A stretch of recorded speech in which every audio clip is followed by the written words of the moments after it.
bindi kuvuga biriho hariya za Nyamasheke. Aba bantu umugabo n'umugore barakekwaho kuboha umwana wabo bakamuta mu bwiherero, kumuta mu bwiherero kugira ngo bakajugunyamo. Ni umugabo n'umugore we bo mu murenge wa Kirimbiri mu karere ka Nyamasheke barakekwaho kujugunya umwana wabo w'imfura ufite imyaka 12 mu bwiherero, ariko kubw'amahirwe agakurwamo n'abaturage bo muri ako gace akiri muzima. Byagenze bite?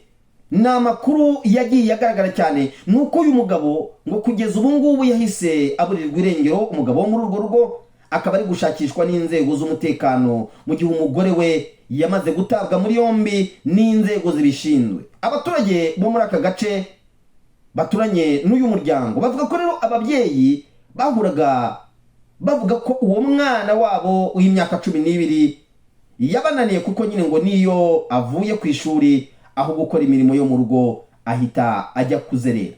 Babyeyi ahantu muhitondere ibi bintu byo kwihanira, ibintu byo guhohotera abana mu byitwararike, mu bireke kuko nta gisubizo kirimo.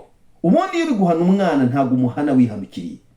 Bavuga ko kandi kugira ngo bamujugunye mu bwiherero uyu mwana wabo byatewe cyane nuko ngo uyu mwana hari kuwa kabiri bamutumye ibiti byo gushingirira ibishyimbo, aho kugira ngo abizane ajya kuzerera. Umwana ajya kuzerera nk'abandi bana, nyine aragenda nawe ararangara. Umwana se ntari abana bararangara.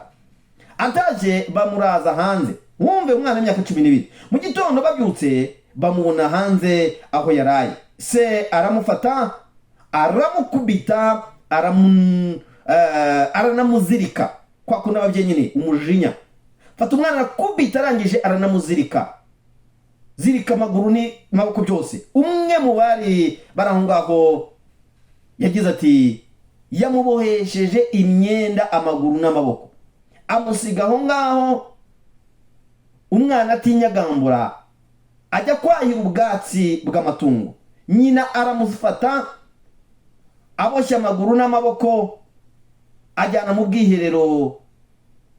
Kubw'amahirwe akurwamo n'abaturanyi bahise bamenya icyo kibazo uwo mwana ahuye nacyo.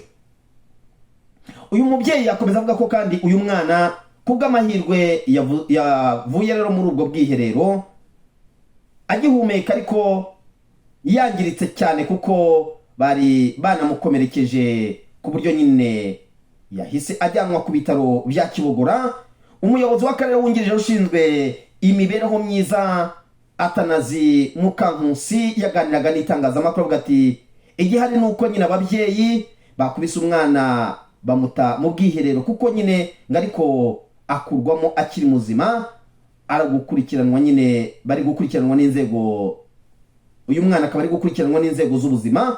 Yakomeje kandi asaba ababyeyi kujya bubahiriza uburenganzira bw'abana, kuko nyine baba bakwiye kurerwa neza badashyirwaho icyo gitutu. Babyeyi, hari ibintu bibabaza. Uri umubyeyi, uri umumama,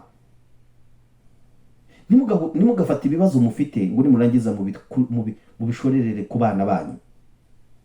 Oya uwo ni umuvumo, ubwo ni ubuhemu. Ese koko mubyeyi nawe mumama, nimba umwana wakunaniye nta nubwo unatekereza umwana igiseke cyarandiye. Babyeyi, akumiro nuko nguko abanyarwanda siko bavuga. Aha, akumiro ni iki? Mba numiwe gusa.